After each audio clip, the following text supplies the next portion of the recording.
सो hello हाजिक once again a very good morning to you. Welcome to our maths class, जिसमें आज हम लोग पढ़ेंगे एक नया चैप्टर जिसका नाम है सिंपल इक्वेशन। सिंपल सा इक्वेशन ही हम लोग पढ़ेंगे इस चैप्टर में। तो भाई साहब 2 दिन की छुट्टी मना लिए हो, 2 दिन कोई ऑनलाइन क्लास नहीं हुई और अपना फेस्टिवल भी तुम सेलिब्रेट कर चुके हो ठीक ठाक तरीके से। तो अब वापस से पढ़ाई पर जुटते हैं और फुल कंसंट्रेशन के साथ भाई साहब पढ़ना है, क्योंकि फुल कंसंट्रेशन रहेगा तभी तुम्हें क्वेश्चन समझ में आएगा, एक बार में चीजें क्लियर हो जाएंगी। वरना वही चीज कि कई बार हमें वीडियो बनाने पड़ेंगे और कई बार तुम्हें समझाना पड़ेगा। तो एक बार, ठीक है, एक बार की ही बात करो कि एक बार में ही सब कुछ क्लियर हो सके। ठीक है, तो चलते हैं अपने पीपीटी पर फटाफट और देखते हैं यहां पर आज हमें क्या क्या देखना है। ठीक है, तो सिंपल इक्वेशन आ जाते हैं अपने चैप्टर नंबर 4 अपना, जिसका नाम है क्या, सिंपल इक्वेशन।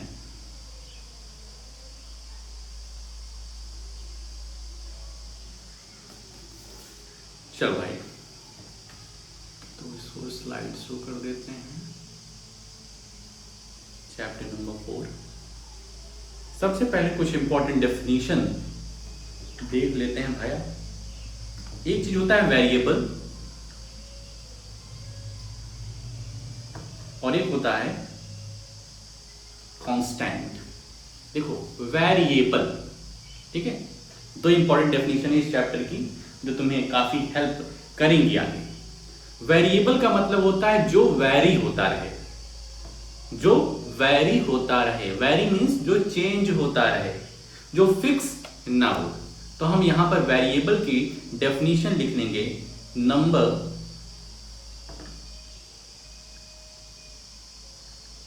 और क्वांटिटी, नंबर और quantity which don't have fixed value। Number और quantity which don't have fixed value, जिसकी कोई फिक्स वैल्यू ना हो। जैसे कि वेरिएबल में हम लोग जनरली अल्फाबेट्स लेते हैं, एक्स हो गया, वाई हो गया, जेड हो गया, ए हो गया, बी हो गया, सी हो गया, कुछ भी। इनकी वैल्यू क्या है, फिक्स नहीं है। ठीक है, समझ में आ गया। ऐसा नंबर या ऐसी क्वांटिटी जिसकी कोई फिक्स वैल्यू ना हो, उसको हम कहते हैं वेरिएबल। ठीक है, कांस्टेंट क्या होता है, इसी का अपोजिट, नंबर और क्वांटिटी, नंबर और क्वांटिटी which have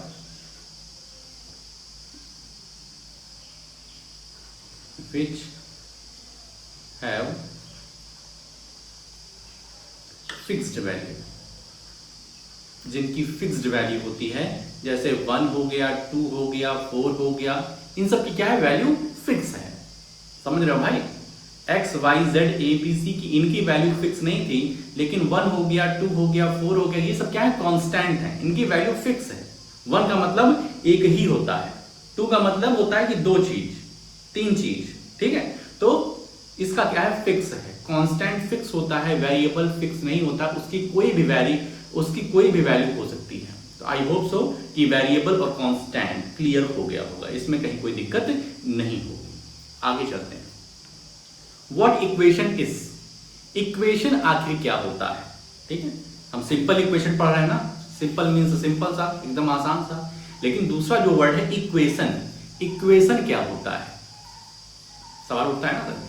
तो इक्वेशन होता है कि एक ऐसा एक्सप्रेशन, एन एक्सप्रेशन यहां लिखते हैं, एन एक्सप्रेशन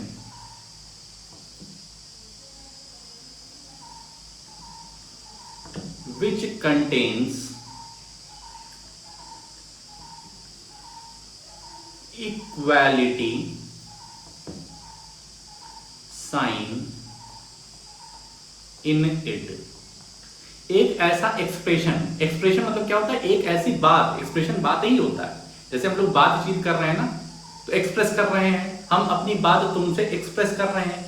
शाम को जब तुम फोन करोगे तुम अपनी बात एक्सप्रेस करोगे, तो वही क्या है, एक्सप्रेशन। ठीक है, तो एक ऐसा एक्सप्रेशन जिसमें इक्वालिटी साइन हो, इक्वालिटी साइन जानते हो ना, वही इक्वल टू का साइन। तो एक ऐसा एक्सप्रेशन, एक ऐसी बात, एक ऐसी बातचीत जिसमें इक्वल साइन हो, तो उसको हम लोग इक्वेशन बोलते हैं। An expression which contains equality sign in it is called an equation. ये सब लिख लेना भाई। जैसे कि हम लिखें x प्लस 8। अब x प्लस 8 ये क्या तुम्हारा इक्वेशन है? कोई तुमसे पूछे ये इक्वेशन है, तो कह देना नो नो नो, ये इक्वेशन नहीं है। कहेगा क्यों नहीं है? तो कह देना ठीक है, सब कुछ तो ठीक है, लेकिन इसमें इक्वल का साइन नहीं है। इक्वल का साइन नहीं है। इक्वल का साइन होगा तब हम कहेंगे कि यस दिस इज इक्वेशन। तो ये क्या है? This is not equation.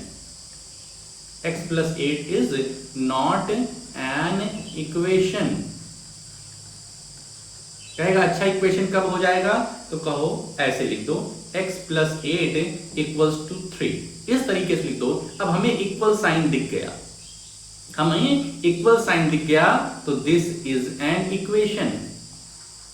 एक ऐसी बातचीत जिसमें इक्वल का साइन रहे, इक्वालिटी का साइन रहे, तो इक्वेशन है। इक्वालिटी का साइन नहीं रहे तो वो सिर्फ एक्सप्रेशन है, एक बात है, एक चीज है, लेकिन वो इक्वेशन नहीं है। इक्वेशन में इक्वल का साइन होना चाहिए, इक्वेशन में इक्वल का साइन होना चाहिए। ठीक है, यहां पर y प्लस 3 इस तरीके से दिया गया, तो ये इक्वेशन है? नहीं है, this is not an equation. यही हो जाए y plus 3 equals to 2, y plus 3 equals to 2, या y प्लस 3 इक्वल्स टू 0। तो ये दोनों इक्वेशन हैं। इक्वल का साइन दिख जाए बच्चा तो इक्वेशन बोल देना, इक्वल का साइन ना दिखे तो वो एक्सप्रेशन सिर्फ है, इक्वेशन नहीं है। याद रखना, equal equation, equal equation, equal नहीं है, इक्वेशन नहीं। आगे चलते हैं, अब सीधे आते हैं एग्जाम्पल 1 में। अब कल हम लोगों ने बेसिक चीजें देख ली हैं, कल जो बात किए थे फोन पर हम लोग, तो वहां पर चीजों को कुछ हद तक हम लोग समझ लिए थे। आज उसी को रिवाइज करके थोड़ा सा आगे बढ़ेंगे। एग्जाम्पल 1 में आते हैं, एग्जाम्पल 1 में आते हैं। सबसे पहला क्वेश्चन क्या है अपना? लिखा है द सम ऑफ, इस तरीके से पहले क्वेश्चन लिखेंगे, द सम ऑफ 3 टाइम्स। तुम्हें क्या लिखना है क्या नहीं लिखना है अभी लास्ट में बताएंगे, अभी सिर्फ समझो। The sum of 3 times x and 11 is 32। First करके इस तरीके से सॉल्यूशन लिख देंगे। हमसे कह रहा है the sum of 3 times x and 11 is 32। Question black pen से, अब आंसर ब्लू पेन से लिखें। द सम ऑफ, सम मतलब होता है एडिशन, और किसका किसका एडिशन? तो 3 टाइम्स x। 3 टाइम्स x का क्या मतलब होता है? 3 मल्टीप्लाइड बाई x। कल सीखे भाई, 3 टाइम्स x मतलब होता है 3 multiplied by x plus 11 is equal to 32। यही तो कह रहा है। द सम ऑफ, सम करना है मतलब एडिशन करना है। किसका किसका एडिशन करना है? 3 टाइम्स x और 11 का। तो 3 टाइम्स x और 11 का एडिशन किया इज 32, तो आंसर 32 है। अब ध्यान रखो 3 मल्टीप्लाइड x को ऐसे नहीं छोड़ेंगे, इसको हम इस तरीके से लिख सकते हैं 3x। 3x 3 multiplied by x ही है, तो इस तरीके से लिख दोगे तो थोड़ा सा और अच्छा लगेगा। तो 3x प्लस 11 इक्वल्स टू 32, ये अपना आंसर हो जाएगा।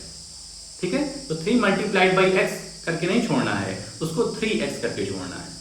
ठीक है, क्लियर हो गया? तो 3x plus 11 equals to 32। Second question उठाते हैं भाई।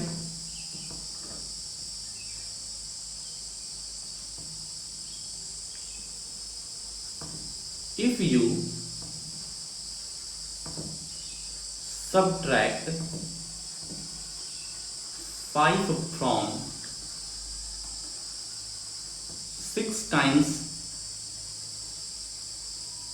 a number, you get you get 7. If you subtract 5 from 6 times a number. अब भाई साहब देखो, जब सब्ट्रैक्ट की बात आए ना थोड़ा सा सावधान हो जाया करो, क्योंकि सब्ट्रैक्ट में फ्रॉम जो आता है वो आकर शीर्षासन करा देता है। शीर्षासन को समझ रहे हो ना, कि सिर का पैर, पैर का सिर कर देता है। तो सब्ट्रैक्ट में यदि फ्रॉम आ गया है तो बाद वाला पहले आ जाता है और पहले वाला बाद में चला जाता है। तो कह रहा है कि यदि तुम सब्ट्रैक्ट करते हो, ये सब्ट्रैक्ट करना है 5 को सब्ट्रैक्ट करना है 6 टाइम्स अ नंबर, तो सबसे पहले यहाँ नंबर तो दिया नहीं गया है, तो उस नंबर को हम लोग कुछ मान लेंगे। Let the number be x, let the number be number be x, हमने उसको x मान लिया। तुम कुछ भी ले सकते थे, वेरिएबल कोई भी ले लो, a b c d x y z कुछ भी, ठीक है। तो if you subtract 5 from 6 times a number, तो 6 टाइम्स अ नंबर क्या हो जाएगा, 6 मल्टीप्लाइड बाई x होगा ना भाई। यदि नंबर x है उसका 6 टाइम्स क्या होगा, 6 मल्टीप्लाइड बाई x, माइनस करना है कितना, 5। 6 टाइम्स अ नंबर माइनस 5, यही तो कह रहा है। इफ यू सब्ट्रैक्ट 5 फ्रॉम, तो 5 फ्रॉम कह रहा है तो 5 पीछे चला जाएगा, तो 6 मल्टीप्लाइड बाई x माइनस 5 हमको मिलेगा 7। इसको इस तरीके से करना है, फिर मल्टीप्लाई हटाकर 6x सीधे 6x माइनस 5 इक्वल्स टू 7, ये हो जाएगा आंसर। क्लियर बात, समझ में आ रहा है। कल जो चीजें पढ़े थे वही चीज थोड़ा सा रिवाइज करा रहे हैं, वही चीजें हैं। फिर आते हैं अपने थर्ड क्वेश्चन पे। क्वेश्चन फटाफट लिखते हैं। 1/4 of m is 3 more than 7। 1/4 of m is 3 more than 7। ये क्वेश्चन थोड़ा सा कॉम्प्लेक्स है, इसको देख लो। कुछ ही क्वेश्चन तुम्हें कॉम्प्लेक्स मिलेंगे, बाकी सब आसान ही मिलेंगे। 1/4 ऑफ m, 1/4 ऑफ m का मतलब जानते हो, 1/4 ऑफ m का क्या मतलब होता है। जैसे हम कहते हैं, इधर थोड़ा सा समझ लेते हैं, 1/3 ऑफ 2। 1/3 ऑफ 2 का क्या मतलब होता है, 1/3, 1/3 हो गया। ऑफ का मतलब होता है मल्टीप्लाई, और 2 का मतलब 2 होता है। तो 1/3 मल्टीप्लाइड बाई 2 को हम इस तरीके से अब लिख सकते हैं, यहां कर सकते हैं, और न्यूमरेटर का न्यूमरेटर मल्टीप्लाई, डिनोमिनेटर का डिनोमिनेटर मल्टीप्लाई, 2/3 आ गया। समझ गया भाई। 1/3 ऑफ 2 तो क्या मतलब हुआ, 1/3 का मतलब 1/3, ऑफ का मतलब मल्टीप्लाई होता है, और 2 को 2/1 ले सकते हैं। फ्रैक्शन का मल्टीप्लिकेशन किस तरीके से होता है, न्यूमरेटर का न्यूमरेटर से, डिनोमिनेटर का डिनोमिनेटर से, तो इस तरीके से 2/3 आ जाएगा। क्लियर है। इसी तरीके से यहां पे करते हैं। 1/4 ऑफ m का क्या मतलब होगा, 1/4 ऑफ m का मतलब होगा 1/4 कर दिए सबसे पहले, ऑफ का मतलब मल्टीप्लाई, और m का मतलब m/1 कर दो, ठीक है। तो 1/4 of m is 3 more than 7। ये जो है ये 3 ज्यादा है किससे, 7 से। तो मतलब कि हमारा इज इक्वल टू के बाद 3 आएगा, और इधर माइनस लगा के 7 कर देना है। समझे। जब भी इस तरीके से दिया गया इज 3 मोर देन 7, 3 ज्यादा है किससे, 7 से, तो 3 तुम्हारा आंसर हो जाएगा, और 7 इधर तुम्हारा आ जाएगा, वो भी माइनस में। अगर मोर देन है, लेस देन होगा तब यहां पर प्लस लग जाएगा।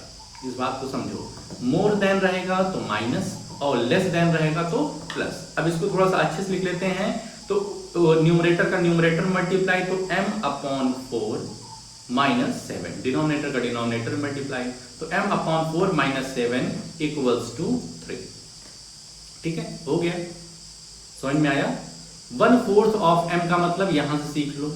जैसे 1/3 ऑफ 2 है तो 1/3 को 1/3 लिखते हैं, ऑफ का मतलब मल्टीप्लाई, और 2 का 2, न्यूमरेटर का मल्टीप्लाई न्यूमरेटर का, डिनोमिनेटर का डिनोमिनेटर में, तो 2/3। तो इसी तरीके से यहाँ पर m/4 आया है।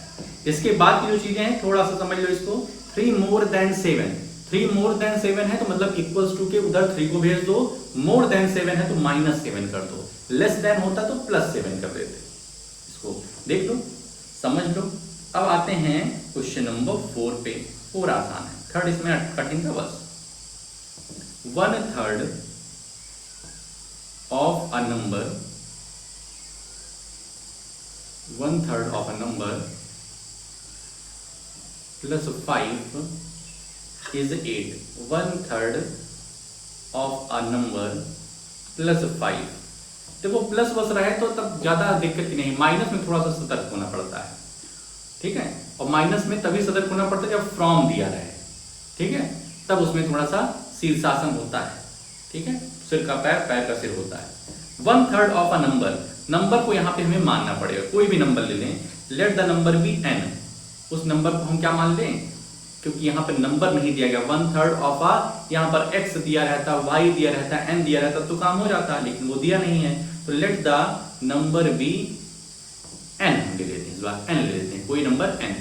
ध्यान रखना नंबर अगर दिया रहेगा, जैसे यहाँ पर m दिया था तो काम चल गया, लेकिन यहाँ पर इस तरीके कोई वेरिएबल नहीं दिया गया है, ठीक है, तो इस तरीके से सुनना पड़ेगा। Let the number be n, तो 1/3 ऑफ अ नंबर, तो 1/3 ऑफ मतलब होता है मल्टीप्लाई, और नंबर हम लोगों ने n माना है, फिर क्या लिखा है +5 इक्वल्स टू 8।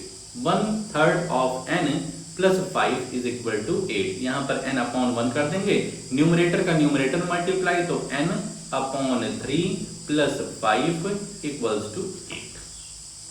समझ में आ रहा है किस तरीके से कर रहे हैं, क्लियर है। कुछ चीज रटना नहीं है भाई साहब, रटोगे तो फंसोगे।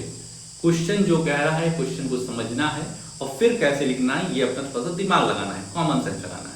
रट लोगे कि पुराना जैसे क्वेश्चन किए थे उसी तरीके से वाला क्वेश्चन रहेगा तो फिर झेल जाओगे, ठीक है। जैसा तुमने अभी, तुमको जब फ्रैक्शन के मल्टीप्लिकेशन डिवीजन दिए तो उसमें बहुत सारी गलतियां की हो, जहां पर मल्टीप्लाई करना था वहां कुछ और किए हो, जहां डिवाइड डिवीजन करना था वहां मल्टीप्लाई कर दिए हो, तो ये सब गलत बात है भाई, ठीक है। तो थोड़ा सा कॉमन सेंस रखो, मैथ्स रटने की चीज नहीं है, ठीक है। अब आते हैं एग्जाम्पल नंबर 2 पे। एग्जाम्पल नंबर 2, इसमें क्या कह रहा है, convert the following equation in statement form. मतलब जिस तरीके से अभी हम लोगों ने किया था उसका अपोजिट करना है। वहां पर स्टेटमेंट दिया था, इक्वेशन हम लोग लिख रहे थे।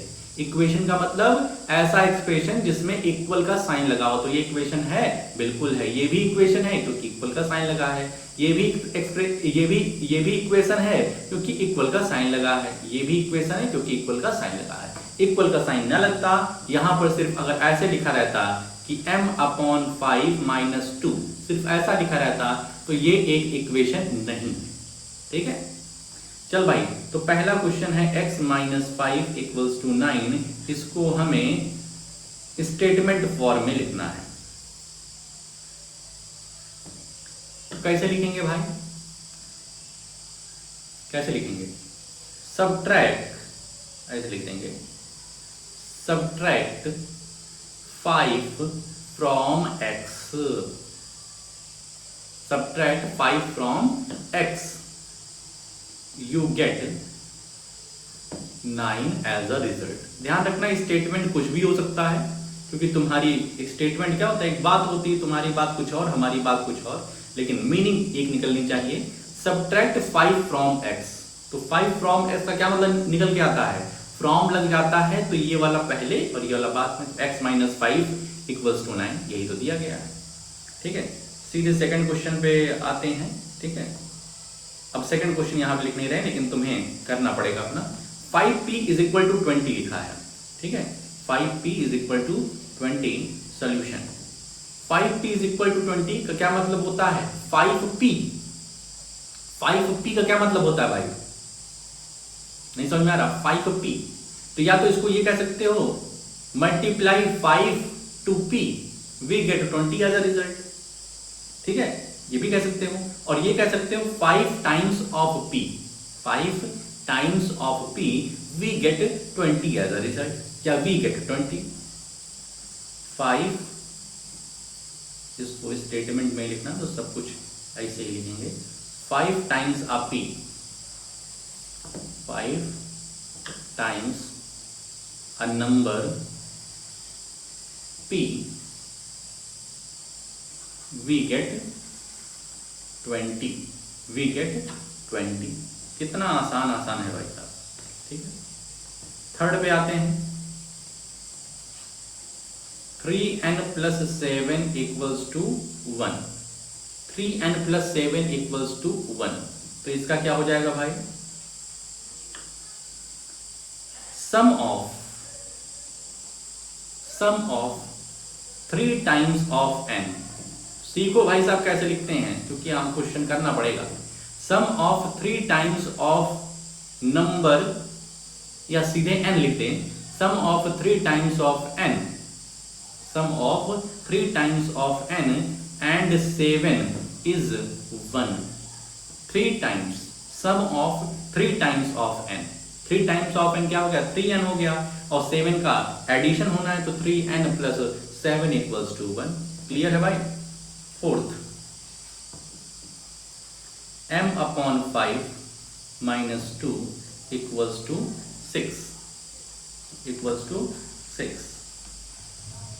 तो इसको कैसे लिखेंगे, माइनस का साइन है, सब्ट्रैक्ट होगा, और सब्ट्रैक्ट जब लिखेंगे तो पीछे वाला आगे आ जाता है, तो सब्ट्रैक्ट 2 फ्रॉम, सब्ट्रैक्ट 2 फ्रॉम, 2 को सब्ट्रैक्ट करना है किससे, m/5 से। m/5 क्या लिख सकते हैं, ठीक है, तो सब्ट्रैक्ट 2 फ्रॉम m/5 ना लिख करके हम ये लिख सकते हैं subtract 2 from 1/5 of m, 1/5 of m। ध्यान रखना, समझो भाई, m/5 को 1/5 ऑफ m ही तो लिखेंगे, 1/5 ऑफ m ही तो लिखेंगे। अभी तो यहां सीखे भाई, इतनी जल्दी मत भूलो भाई।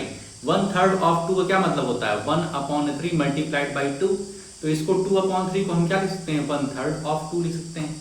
यहां पर देखो n/3 आया है, तो n/3 को वापस यदि हम जाएंगे तो 1/3 ऑफ n ही तो लिखेंगे, 1/3 of n।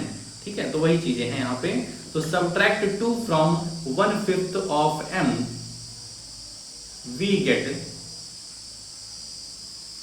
get 6 as a result, या we get 6 ये भी लिख सकते हो। वही मैं बताया कि स्टेटमेंट तुम्हारे कुछ और हो सकते हैं, हमारे कुछ और हो सकते हैं, बस सही होने चाहिए। तो सब्ट्रैक्ट 2 फ्रॉम, ध्यान रखना माइनस का साइन रहेगा, तो यहाँ पर थोड़ी सी कलाकारी करनी पड़ेगी, नहीं करोगे तो फंस जाओगे, समझ में नहीं आएगा। तो सब्ट्रैक्ट 2 फ्रॉम, 2 फ्रॉम हो गया तो आगे का पीछे, पीछे का आगे हो गया, तो subtract 2 from 1/5 of m we get 6 as a result.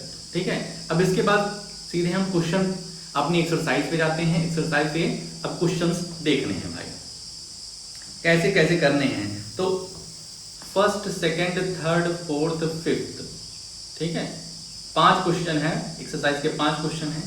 सभी क्वेश्चन के तुम्हें एक एक पार्ट, 2 पार्ट बता देंगे, उसके बाद करने तुम्हें रहेंगे।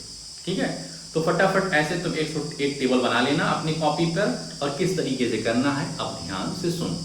ये देखो, एक तुम्हारा ये है कॉलम जिसमें दिया है इक्वेशन।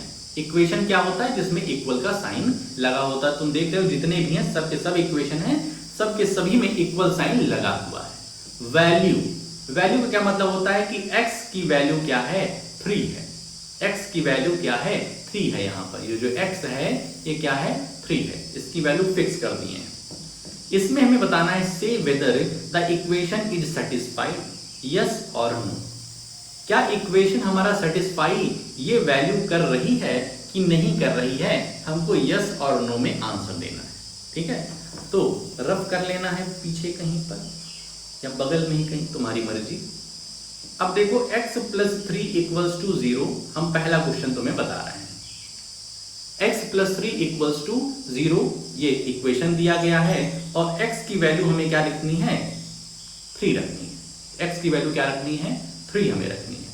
ठीक है, पुट x = 3 यहां पर दिया है, तो x जहां पर दिया है वहां पर 3 जाके रख दो। ये वाली x की वैल्यू जो है ये यहां पे ले जाके रख दो, तो x की जगह हम 3 रख दिए। 3 + 3 = 0। 3 + 3 को सॉल्व करेंगे तो 6 आएगा। क्या 6 और 0 इक्वल होते हैं, तो तुम कहोगे नहीं सर, 6 और 0 इक्वल नहीं होते हैं, ये नॉट इक्वल टू का साइन है। नॉट इक्वल टू टफ नहीं है, इक्वल साइन और ऐसे मार दो, यहां पे लिख देंगे नो। ध्यान रखना left hand side right hand side बराबर आ जाए तब तो तुम कर देना क्या, यस। लेकिन अगर नहीं है तो फिर नो ही करना। ठीक है, समझ में आया। पहले इक्वेशन लिखो जो भी दिया गया है, उसके बाद x की वैल्यू जो दी गई है उसको तुम ले जा करके x की जगह पे रख दो। ये तुम्हारा left hand side right hand side बराबर आ जाता है तो यस, नहीं तो नो। जैसे कि इसी का फिफ्थ हम कर रहे हैं, फिफ्थ ये वाला फर्स्ट कर दिया, फिफ्थ कर रहे हैं x माइनस 7 इक्वल्स टू 1 और x की वैल्यू हमें कितनी पुट करनी है, 8 करनी है। तो put x equals to 8, x की वैल्यू 8 पुट करनी है तो x जहां पर है वहां पर जाकर 8 रख दो। तो 8 माइनस 7 इक्वल्स टू 1, ठीक है। अब 8 माइनस 7 को सॉल्व करो तो 1 इक्वल्स टू 1। देख रहे हैं left hand side right hand side दोनों बराबर हैं, दोनों बराबर हैं, तो इसलिए यहां पर क्या लिखेंगे, यस। समझ में आ रहा है कितना आसान है। m/3 ये वाला 9th वाला देखो, 9th वाला भी बता दे रहे हैं। m/3 इक्वल्स टू 2 लिखा है, m/3 इक्वल्स टू 2 और m की वैल्यू हमें -6 पुट करनी है। तो put m equals to -6, m की वैल्यू -6 पुट करनी है। तो जहां m है वहां -6 पुट कर दो। तो -6/3 इक्वल्स टू 2 इधर उतार लिए। अब -6 को 3 से डिवाइड करोगे, -6 को 3 से डिवाइड करोगे तो तुम्हारा -2 आंसर आएगा भाई, ठीक है। -2 नॉट इक्वल टू 2, -2 दूसरी चीज है और 2 दूसरी चीज है, तो यहां पर लिख देंगे नो। समझ में आ गया होगा। तो जितने भी कॉलम है सब ये अब तुम कर लेना। सेकंड क्वेश्चन पे आते हैं। सेकंड क्वेश्चन पे आते हैं। सेकंड क्वेश्चन क्या कह रहा है, चेक वेदर, हमें चेक करना है भाई साहब, फुल कंसंट्रेशन हाजिर भाई, कहीं और ध्यान नहीं। Check whether the value given in the brackets is a solution to the given equation और नॉट। चेक वेदर, हमें चेक करना है कि ये जो वेरिएबल की वैल्यू दी गई है, जो n इक्वल्स टू 1 दिया गया है, क्या ये इस इक्वेशन का सॉल्यूशन है या फिर नहीं है। समझ में आ रहा है, मतलब n+5 equals to 19, n+5 equals to 19 और हमें n की वैल्यू 1 दी गई है, ठीक है। समझ में आ रहा। सेकंड क्वेश्चन कह रहा है कि ये जो इक्वेशन दिया गया है इसमें जो वेरिएबल की वैल्यू है क्या वो इस इक्वेशन का सॉल्यूशन है या फिर नहीं है। तो इसको कैसे करना है, ये जो 1 दिया गया है, n की वैल्यू 1 दी गई, ये पुट कर दो इसमें, तुम पुट n इक्वल्स टू 1, जैसा फर्स्ट क्वेश्चन किया था वैसा ही है, पुट n इक्वल्स टू 1। तो यहां पर हम 1 पुट कर देते हैं, ये इधर 19 आता है, 1 + 5 6 हो जाएगा और 6 और 19 इक्वल नहीं है आपस में। तो हम क्या लिखेंगे यहां पर, इतना करने के बाद हम लिख देंगे for n equals to 1, for n equals to 1, नहीं कुछ और लिखेंगे। Check whether the value given in the brackets is the solution, n is equal to 1 is n is equals to 1, therefore यहां पर therefore n is equal to 1 is not the solution. अभी देखो ये equal हो जाते तब हम लिखते is the solution, is not the solution of given equation. समझ में आया, इक्वेशन लिया, जो भी वैल्यू कह रहा है पुट करने के लिए उसको पुट किया, अगर इक्वल हो जाते तो कहते is the solution of given equation. Equal नहीं हुए तो हम कह दिए कि भाई साहब ऐसे ऐसे नहीं होगा, ठीक है। एक क्वेश्चन देखो बता देते हैं तुमको, जिसमें क्या रहेगा, जैसे हम लोग देखते हैं सी वाला, 7n + 5 इज इक्वल्स टू 19। इसमें भी हमको यही चेक करना है कि क्या n की वैल्यू 2 रखने पर और n इक्वल्स टू 2, ये वाला सी वाला दिखा रहे हैं, क्या ये n की वैल्यू 2 रख दें तो क्या इसका सोल्यूशन मिलेगा कि नहीं मिलेगा। तो पुट n इक्वल्स टू 2, तो 7n मतलब क्या होगा, 72 नहीं होगा, ध्यान रखना 7n का मतलब होता है 7 मल्टीप्लाइड बाई n, तो 7 मल्टीप्लाइड बाई 2। इसको ध्यान रखना भाई साहब, 7n को 72 नहीं लिखा जाता है, नहीं तो n की वैल्यू 2 है तो 72 लिख दो, नहीं भाई, इसके बीच में मल्टीप्लाई का साइन है। तो 7 multiplied by 2 plus 5 equals to 19, 7 2 जा 14 प्लस 5 इक्वल्स टू 19, 14 प्लस 5 19 हो गया इक्वल्स टू 19। यहां पर हम देख रहे हैं कि लेफ्ट हैंड साइड और राइट हैंड साइड इक्वल हो गया है, तो हम यहां लिखेंगे therefore n equals to 2 is the solution.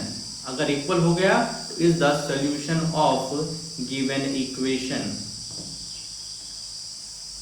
Given equation. इस तरीके से लास्ट में लिख लेना है भाई साहब, ठीक है। तो इस तरीके से सेकंड क्वेश्चन हो गया, ठीक है। अब अभी थर्ड छोड़ दो, फोर्थ, ठीक है। फर्स्ट सेकंड हो गया, फोर्थ हो गया। The sum of number x and 4 is 9। इसमें हमको इक्वेशन लिखना है, write equations for the following statement. तो सबसे पहले तुम्हें क्या करना पड़ेगा, फर्स्ट लिख करके यहां पहले स्टेटमेंट लिखनी पड़ेगी। किस तरीके से क्वेश्चन करना है बता रहा हूं। The sum of numbers x and 4 is 9। इतना करने के बाद यहां पर सॉल्यूशन लिखना, ब्लू पेन उठाना अपनी। The sum of number x and 4, the sum of number x and 4 is 9। तो इस तरीके से लिख देना, ठीक है। तो इस तरीके से बाकी सभी क्वेश्चन करने हैं। फिफ्थ में तुम्हें right the following equation in statement form, statement form में लिखना है। तो यहां पे पहले क्वेश्चन लिखना अपनी ब्लैक पेन से। First p plus 4, p plus 4, इसका सोल्यूशन क्या हो जाएगा, sorry p plus 4 equals to 15 है, इसका सोल्यूशन क्या हो जाएगा, sum of p and 4 is 15। तो इस तरीके से स्टेटमेंट फॉर्म में लिखना है। ध्यान रखना हर क्वेश्चन इसी तरीके से नहीं होगा, अपना कॉमन सेंस यूज करना है। उसमें कौन सा ऑपरेशन हो रहा है, मल्टीप्लाई हो रहा है, डिवाइड हो रहा है, 1/5 हो रहा है, 1/6 हो रहा है, इसको ध्यान रखना है। जैसे ये वाला क्वेश्चन है तो इसमें क्या होगा, sum of half of p, sum of half of p and 2 is 8, ठीक है। Sum of half of p plus and 2, sum of half of p and 2 is 8, ठीक है। तो इस तरीके से सोच समझ के करना है, ठीक है। अब देखो भाई साहब यहां पर तुम्हें क्या क्या करना है। तो सबसे पहले अपना चैप्टर डालना, सिंपल इक्वेशन चैप्टर नंबर 4। उसके बाद सम इंपॉर्टेंट डेफिनेशन, ये वाली स्लाइड स्क्रीनशॉट कर लो, ये अपनी कॉपी में लिख लेना, समझ लेना। नहीं आया तो पूछ लेना शाम को कि सर जी वेरिएबल अभी नहीं समझ में आया, हमको कांस्टेंट नहीं समझ में आया, बता दूंगा।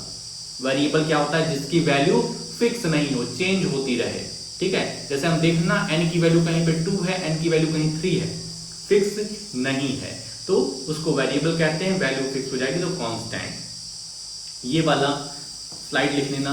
इक्वेशन क्या होता है, किसको हम इक्वेशन कहेंगे, किसको हम इक्वेशन नहीं कहेंगे, इसको समझ जाओ। जहां इक्वल का साइन वहां इक्वेशन, जहां इक्वल का साइन नहीं वहां इक्वेशन नहीं, ठीक है। और एग्जाम्पल नंबर 1 में तुम ये वाला पार्ट लिख लेना, थर्ड वाला, ये वाला जो पार्ट बताया हूं, ठीक है। थर्ड वाला पार्ट लिख लेना, ये थोड़ा सा अलग है, इसको थोड़ा सा समझ भी लेना। 1/4 of m is 3 more than 7 को किस तरीके से हम लोग इक्वेशन के फॉर्म में लिखें। तो एग्जाम्पल 1 का सिर्फ थर्ड वाला, और एग्जाम्पल 2 में लिखने की आवश्यकता नहीं है, सब तुम समझ गए हो।